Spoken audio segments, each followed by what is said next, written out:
Praise the lord. మన ప్రభువును మన రక్షకుడైన యేసుక్రీస్తు వారి ఉన్నతమైన నామంలో మీ అందరికీ మా హృదయపూర్వక వందనములు. ఈ రోజు దేవుని వాక్యము, నీకు విరోధముగా గుంపుగూడువారు నీ పక్షపు వారగుదురు.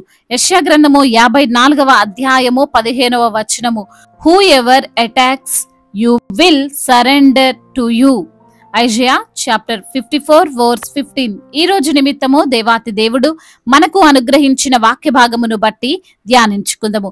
ప్రియమైన సహోదరి సహోదరులారా, ఈ రోజు దేవుడు ఈ వాక్యము ద్వారా సెలవిస్తున్నాడు. ఈ వాక్యము ద్వారా మనకు ఆదరణ కలిగిస్తున్నాడు. నీకు వ్యతిరేకంగా ఉన్నవారు ఎవరైనా, నీకు విరోధముగా ఉన్న ఎటువంటి వారైనా, అనుకూలముగా లేని పరిస్థితులైనా నీకు అనుకూలముగా మారుతాయి, నీకు మిత్రులుగా మారుతారు అని. ఇలా జరగాలంటే మనం చేయాల్సింది ఆయన యందు భయభక్తులు కలిగి జీవించడం, ఆయన కృపను పొందుకోవడం ద్వారా ఆయనే మనలను ఆశీర్వదించి ఏ వ్యతిరేకత లేకుండా చేస్తాడు. లేఖనములు సెలవిస్తున్నాయి, నీ మీద కోపపడిన వారందరూ సిగ్గుపడి విస్మయముందుదురు, నీతో వాదించువారు మాయమై నశించిపోవుదురు, నీతో కలహించు వారిని నీవు వెతుకుదువు గాని వారిని కనుగొనలేకపోదువు, నీతో యుద్ధము చేయువారు మాయమైపోదురు, అభాగులవుదురు. నీ దేవుడనైనా యెహోవానగు నేను భయపడకుమి, నేను నీకు సహాయము చేసేదనని చెప్పుచు నీ కుడి చేతిని పట్టుకొనుచున్నాను. అవును ప్రియమైన సహోదరి సహోదరులారా, దేవుడు మనతో ఉన్నప్పుడు, ఆయన మన చేతిని పట్టుకున్నప్పుడు మనకు వ్యతిరేకత అనేదే ఉండదు. హృదయములో ఆందోళన ఉండదు, గృహములో శాంతి సమాధానాలు మాత్రమే ఉంటాయి. ఒకవేళ మన శత్రువులు మనకు వ్యతిరేకంగా వచ్చినను వారు మన మిత్రులుగా మారుతారు. ఒక మనుషుల విషయంలోనే కాదు, పరిస్థితుల ప్రభావము గూర్చి కూడా దేవుడు ఈ వాక్యము ద్వారా ఈ రోజున మనతో మాట్లాడుతున్నాడు. అంతవరకు నీకు విరోధంగాను నీకు ప్రతికూలముగాను ఉన్న స్థితిని కూడా నీకు అనుకూలముగా ఉండేలా ఆయన చేస్తాడు. ఏ విధమైన పరిస్థితి అయినా ఆయన మార్చగల సమర్థుడు. ఈరోజు లేఖన భాగములు మనం చూసుకుంటే ఇజ్రాయేల్ను గూర్చి దేవుడు మాట్లాడుతున్నవి. ఆ దేశమునకు విరోధముగా, ఆ దేశమును నాశనం చేద్దాము అనుకొని గుంపులు కూడిన వారే ఇజ్రాయేలు పక్షముగా పోరాడతారు. ఆ విధంగా వారి మనస్సులను దేవుడు చేస్తాడు అని భక్తుడు సెలవిస్తున్నాడు. దేవుడు తన యొక్క స్వాస్థ్యము, తన వారు అనుకున్న వారిని ఏ రోజు కూడా బాధపరచడు. వారి పక్షముగా ఆయనే నిలవబడి పోరాడతాడు. ఆయనే తన రెక్కల నీడన వారిని కప్పి ఎటువంటి హాని వారికి జరగకుండా జాగ్రత్త చేస్తాడు. కీర్తనాకారుడు అంటున్నాడు, భక్తిహీనులు నీతిమంతుల మీద దురాలోచన చేయుదురు, వారిని చూసి పళ్ళు గొరుకుదురు, వారి కాలము వచ్చుచుండుట ప్రభు చూచుచున్నాడు, వారిని చూచి ఆయన నవ్వుచున్నాడు అని. నిజమే ప్రియమైన సహోదరి సహోదరులారా, భక్తిహీనులు దుర్మార్గులు మనల్ని చూసి మత్సరపడొచ్చేమో గాని వారు మనల్ని ఏమి చేయలేరు. ఎందుకంటే దేవుని యొక్క బలమైన కాపుదల, దేవుని యొక్క హస్తము నిత్యము మనతోనే ఉంటుంది. కాబట్టి ఈ లోకములో కూడా క్రైస్తవ్యానికి వ్యతిరేకంగా ఉండి దానిని అంతం చేద్దాము అని అనుకున్నారు. కానీ చివరకు వారే వారి యొక్క నోటితో దేవుని యొక్క సువార్తను ప్రకటిస్తున్నారు. భక్త సింగ్ గారు బైబిల్ని చింపేశాడు, కానీ ఆయనే గొప్ప భక్తుడిగా మారిపోయాడు. ఆర్ఆర్కే మూర్తి గారు ఇంకా అనేక మంది సేవకులు మొదట యేసయ్య బోధలను వ్యతిరేకించిన వారే, యేసయ్యను అసహించుకున్నవారే, అయినప్పటికీ బైబిల్ గ్రంథాన్ని పట్టుకొని ప్రకటించువారుగా మారిపోయారు. రోమా సామ్రాజ్యము మొదటగా అనేక మంది విశ్వాసులను, సేవకులను, సువార్త ప్రకటించే వారిని అతి దారుణంగా చంపింది. కానీ ఏమైంది? ఇప్పుడు పూర్తిగా క్రిస్టియన్ దేశంగా మారిపోయింది. అనేక దేశాల్లో దేవుని సేవను చేస్తుంది. అందునిమిత్తమునే ప్రియమైన సహోదరి సహోదరులారా, మన దేవుడు ఏ క్షణంలోనైనా వేటినైనా దేనినైనా మార్చగలడు అని మనం గుర్తించాలి. నిజమే, నీకు ఈ రోజు వరకు అన్ని ఇబ్బందులే ఎదురైతుండొచ్చు. నీ శత్రువులు నీకు హాని చేయడానికి పొంచి ఉండొచ్చు. నీ అనారోగ్యం క్షీణించిపోయి నీవు జీవించడానికి అవకాశము లేని వ్యక్తివిగా నీవు ఉండొచ్చు. ఇంతవరకు నీవు మొదలుపెట్టిన పని ఏది కూడా ఫలించకపోయి ఉండొచ్చేమో గాని ఒక్కసారి మన దేవుడు మాట సెలవిస్తే ఏవైనా నీకు అనుకూలంగా మారిపోతాయి. ఆయన నీలో ఉంటే ఎవరైనా నీకు లోబడాల్సిందే. ఇంతవరకు నిన్ను ఇబ్బందులు పెట్టిన వారినే, నిన్ను బాధించిన వారినే, నీకు వ్యతిరేకంగా మాట్లాడిన వారినే దేవుడు నీకు అనుకూలంగా మార్చబోతున్నాడు. నీ శత్రువులైన వారినే నీకు మిత్రులుగా మార్చబోతున్నాడు. నీ రిపోర్ట్స్ అన్నిటినీ తారుమారు చేసి అన్ని కూడా నీకు అనుకూలంగా చేస్తాడు.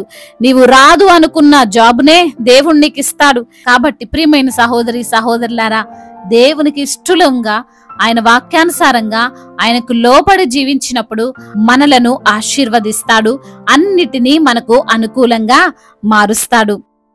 వాక్య భాగమును బట్టి ప్రార్థించుకుందాము. ప్రతి ఒక్కరు కూడా ప్రార్థనలో ఏకీభవించగలరు. ప్రార్థన. సర్వశక్తిమంతుడైన దేవ, సకల ఆశీర్వాదములకు కారణభూతుడా, ప్రేమగల తండ్రి, మీ కొందనాలయ్యా. ఈ రోజున వాక్యము ద్వారా మీరు మాతో మాట్లాడారు, మమ్మల్ని ఎంతగానో బలపరిచారయ్యా. నీకు విరోధముగా గుంపు కూడువారు నీ పక్షపు వారగుదురు అన్న దేవా, మీకు వందనములు. అవును నా తండ్రి, అయ్యా మాకు విరోధముగా ఉన్నటువంటి ప్రతి ఒక్క పరిస్థితులను మారుస్తారని, మాకు విరోధముగా ఉన్న అనారోగ్యము, మాకు విరోధముగా ఉన్నటువంటి సమస్యలు, వాటన్నిటి నుండి తండ్రి మీరు మాకు విడుదలనిస్తారని, అయ్యా మాకు విరోధంగా ఉన్న వారిని తండ్రి శత్రువులు కూడా మిత్రులుగా మారుస్తారని ప్రభువా, మరి తండ్రి ప్రతి విషయంలో మీరే మాకు తోడుగా ఉండి మమ్మల్ని ముందుకు నడిపిస్తారని వాగ్దానము ద్వారా మీరు మాతో మాట్లాడారు. అందును బట్టి స్తోత్రములు. ఎందరైతే బిడ్డలు వాక్యమును విని ప్రార్థనలో ఏకీభవిస్తున్నారో ప్రతి బిడ్డను మీరు పేరు పేరున దీవించండి అయ్యా. అయ్యా నీవే తండ్రి ప్రతి బిడ్డ అవసరతలను తీర్చమని బ్రతిమిలాడుకుంటున్నాం. ఆర్థిక సమస్యల నుండి విడుదలను అనుగ్రహించండి. అప్పుల భారాలను యేసు నామములో కొట్టివేయండి. వివాహాల విషయంలో తండ్రి మీరే సహాయము దయచేయండి అయ్యా. ప్రతి బిడ్డకు మీరే తోడుగా ఉండండి. అనాథలను అభాగ్యులను ఆదుకునే దేవుడవు, తల్లిదండ్రి లేని వారి పక్షముగా న్యాయము తీర్చే దేవుడవు తండ్రి. మరి బిడ్డలకున్నటువంటి ప్రతి ఒక్క పరిస్థితి నుంచి విడుదలను అనుగ్రహించండి. చిన్న బిడ్డలందరినీ కాచి కాపాడండి. ఎందరైతే బిడ్డలు తండ్రి ఈ రోజున నా తండ్రి ఉద్యోగము లేక బాధపడుతున్నారో వారికి మంచి ఉద్యోగాన్ని దయచేయండి. అదే విధంగా నా ప్రభువా, ఎందరైతే బిడ్డలు కాంపిటేటివ్ ఎగ్జామ్స్ రాస్తూ ప్రభా రిజల్ట్ కొరకు ఎదురు చూస్తున్నారో వారిని మీరు జ్ఞాపకం చేసుకొని అయా మరి తండ్రి వారికి అనుకూలముగా రిజల్ట్ వచ్చినట్లుగా, వారు అనుకున్న జాబు బిడ్డలు పొందుకొనున్నట్లుగా సహాయం చేయండి. అద్భుత కార్యం వారి పట్ల మీరు జరిగించండి. రక్షణ లేని ప్రతి బిడ్డకు రక్షణను, మారు మనసు లేని ప్రతి బిడ్డకు మారు మనసును మీరు అనుగ్రహించమని బ్రతిమిలాడుకుంటున్నాం తండ్రి. అదే విధంగా నా ప్రభువా, ఎందరైతే బిడ్డలు మరి వివాహాల విషయంలో తండ్రి మీ చిత్తమును బట్టి అయా తండ్రి బ్రతిమిలాడుతున్నారో ప్రభా, మీ చిత్తాన్ని బట్టి వారికి వివాహము జరుగునట్లుగా కృప చూపించండి అయా. మరి తండ్రి వృద్ధులను మీరు బలపరచండి, మంచి ఆరోగ్యాన్ని దయచేయమని బ్రతిమిలాడుకుంటున్నాం. గర్భఫలము లేని బిడ్డల నిమిత్తము ప్రార్థిస్తుండగా అయా వారికి గర్భఫలాన్ని దయచేయండి తండ్రి. గర్భఫలము మీరిచ్చే బహుమానము తండ్రి, అద్భుతమైన కార్యం వారి పట్ల మీరు జరిగించమని బ్రతిమిలాడుకుంటున్నాం. గర్భిణీ స్త్రీలను దీవించండి, తల్లి బిడ్డలకు క్షేమాన్ని దయచేయండి తండ్రి.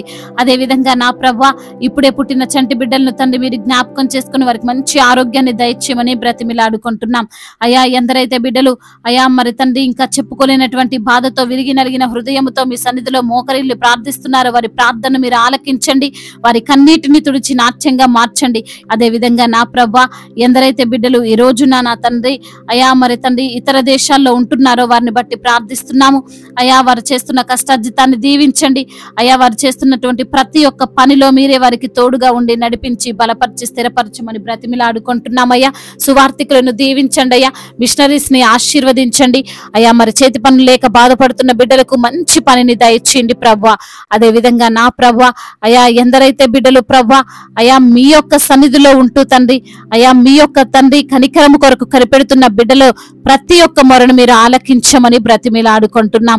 అదే విధంగా నా ప్రభువా, యవన బిడ్డలందరినీ మీ చేతికి అప్పగిస్తున్నాం. యవన వయసులో మీ కాడిని మోసే కృపను దయచేయండి నా ప్రభువా అయా. ఇష్టానుసారమైన జీవితం జీవించి కష్టాలను కొని తెచ్చుకొనకుండా ప్రభా, మీ మాటకు విధేయత చూపి అయా మీ యొక్క తండ్రి అయా వాక్యమందు స్థిరముగా వారు నిలుచున్నట్లు, అయా వాక్యము ద్వారా వచ్చే ఆశీర్వాదము వారు పొందుకొనినట్లుగా కృప చూపించండి. చెడు వ్యసనాలకు బానిసలు కాకుండా, వ్యభిచార వ్యసనాలకు బానిసలు కాకుండా, డ్రగ్స్ కి ఎడిక్ట్ అయిపోకుండా, త్రాగుడు వ్యసనాలకు బిడ్డలు ఎడిక్ట్ అయిపోకుండా, అయా మీ యొక్క కటాక్షము ప్రతి యవన బిడ్డ పైన ఉంచమని బ్రతిమిలాడుకుంటూ, మానాథుడు సర్వశక్తిమంతుడు సజీవుడైన యేసుక్రీస్తు వారి బలమైన నామంలో ఈ ప్రార్థనను అడిగి వేడుకొని పొందుకొని ఉన్నాము మా ప్రియ పరలోకపు తండ్రి. ఆమేన్.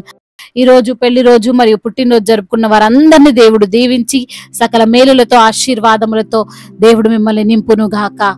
మీ యొక్క ప్రార్థన అవసరతలను మాకు తెలియజేయగలరు. మీ కొరకు మేము తప్పక ప్రార్థిస్తాము. మొదటిసారిగా మన యొక్క ఆదరణ వాక్యం చూస్తున్నట్లయితే తప్పకుండా సబ్స్క్రైబ్ చేసుకోగలరు. ఈ వాక్యము మీకు ఆశీర్వాదకరంగా ఉండినట్లయితే అనేకులకు కూడా ఈ వాక్యాన్ని పంపి మీరు కూడా దేవుని యొక్క రాజ్య సువార్తలో పాలిభాగస్తులు కావాలని దేవుని పేరిట మనవి చేసుకుంటున్నాను. May God bless you all. దేవుడు మిమ్మల్ని దీవించి బలపరిచి స్థిరపరచును గాక.